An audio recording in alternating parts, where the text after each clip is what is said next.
Welcome to the Corporate Governance Program. I'm Amir Qureshi. Thank you for joining us. This program is brought to you by Business Plus in association with the International Finance Corporation, or the IFC, in order to promote good governance practices all over Pakistan.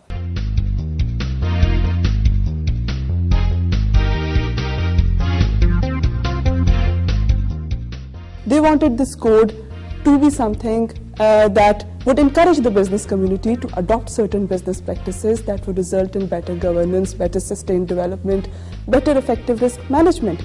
And thus this research concludes that the time has come when the business community needs to be made aware of what we call the business case for corporate. Compelling cases, and we're excited to see that as much as 25% of the demand for funds that we offer to small companies go to investments in financial systems.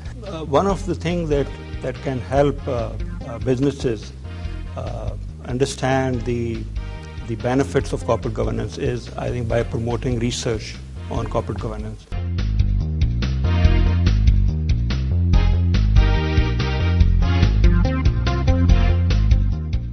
The International Finance Corporation, the Securities and Exchange Commission of Pakistan, and the Pakistan Institute of Corporate Governance have got together to conduct a detailed survey about the state of corporate governance in Pakistan.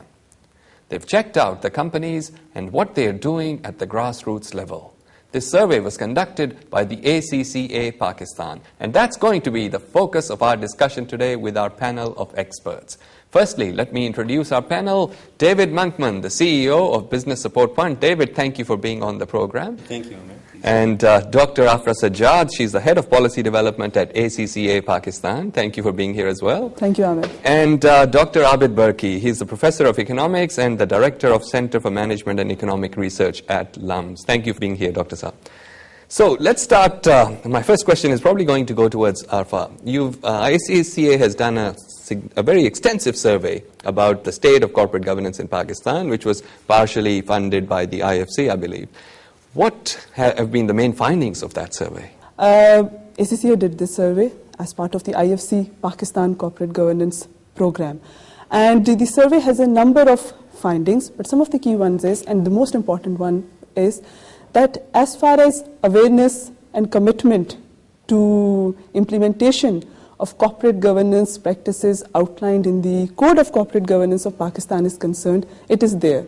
The business community of Pakistan who participated in the survey, they have implemented the corporate governance practices outlined in the code, but as the survey reveals, the business community is unappreciative and maybe does not even understand the value of adopting those corporate governance practices. For example, most of them have an audit committee, but when you ask them, why do you have an audit committee?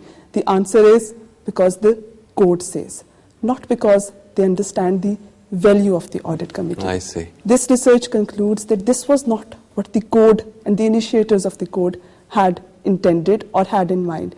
They wanted this code to be something that would encourage the business community to adopt certain business practices that would result in better governance, better sustained development, better effective risk management. And thus this research concludes that the time has come when the business community needs to be made aware of what we call the business case for corporate governance. Okay, we'll come back to that. Dr. Abid Burki, LUMS has been carrying on quite a lot of work in this area as well. Can you tell me what your findings have been and what sort of activities LUMS has been carrying out in recent times? Well, I think we started this initiative in 2003 when I think the Code of Corporate Governance was promulgated, and immediately after that. So at that time we realized that there is no research at all on corporate governance in Pakistan. And one of the reasons for that was that there was no database on which that research could be done. So I think we started an initiative of first collecting the data, financial sector data, and also we used some of the data that was available already in the market on a commercial basis.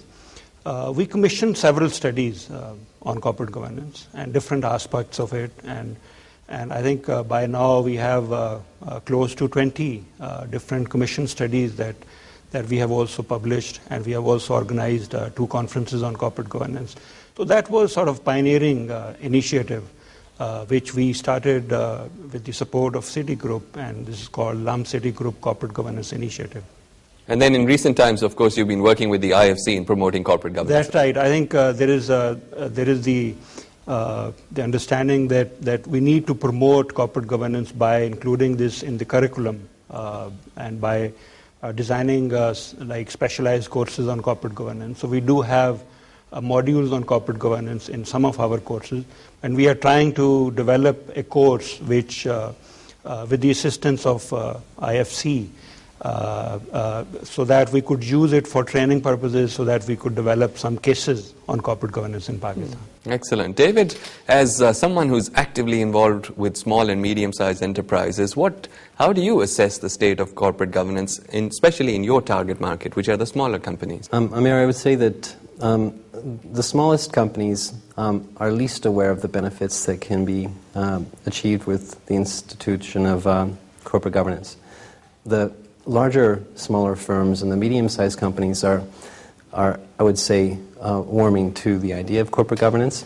And we've seen many instances where firms are investing in more transparent financial systems, third-party auditing systems, and I would say overall management integrity, honesty, and ethical systems. So I think it depends a lot on the size of the firm.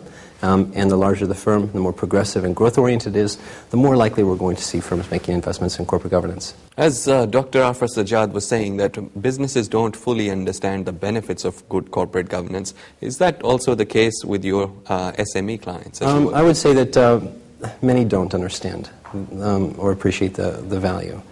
However, there are compelling cases, and we're excited to see that as much as 25% of the demand for funds that we offer to small companies go to investments in financial systems, ERP and financial controls, business process reengineering to make sure that there's more sound management reporting systems and a better alignment of incentives between management and the owners of the company. So yeah, in smaller firms less so, in larger firms more often the case people are making investments there.